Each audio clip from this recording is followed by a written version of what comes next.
Hi అండి, మా ఇల్లుకి స్వాగతం. నేను ఈరోజు పికిల్ జార్లో మొక్క పెట్టుకున్నాను, చూపిస్తున్నాను చూడండి ఎలా పెట్టుకున్నానో. ఇదొక పికిల్ జార్ అండి. దీని మూత అయితే పగిలిపోయింది. దీన్ని వేస్ట్ చేసుకోకుండా దీంట్లో మొక్క పెట్టుకున్నాను. నేను వాటర్ వేసి మొక్క పెట్టుకున్నాను. ఈ జార్లో వాటర్ వేసి డైరెక్ట్గా మొక్క పెట్టుకున్నాను. ఇది ఇండోర్ ప్లాంట్ అండి, స్పైడర్ ప్లాంట్. ఇలా వాటర్లో కూడా పెరుగుతాయి. ఇలా వాటర్లో డైరెక్ట్ పెట్టేస్తాను నేను. కింద వేర్లు వచ్చాయి, పచ్చగా ఉంది, బాగా గుబురుగా కూడా పెరుగుతుందండి.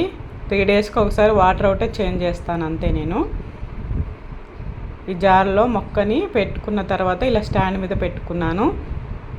ఈ స్టాండ్ గురించి ఆల్రెడీ నేను వీడియో చేశానండి. ఇవి చెక్కతో తయారు చేసిన స్టాండ్స్ అండి. ఇవి ఎక్కడ తీసుకున్నాను అనేది నాకు తెలీదు, గుర్తులేదు. చూడడానికైతే బాగున్నాయండి, స్ట్రాంగ్గా కూడా ఉన్నాయి. నేను వీటిని మొక్కలు పెట్టుకోవడానికి యూజ్ చేసుకుంటున్నాను. వంటింట్లో చిన్న చిన్న మొక్కలు పెట్టుకున్నాను కదా, ఇలా స్టాండ్ మీద పెట్టుకున్నాను. చాలా బాగున్నాయండి స్టాండ్స్ అయితే. ఎక్కడన్నా దొరికితే మీరు తీసుకోండి.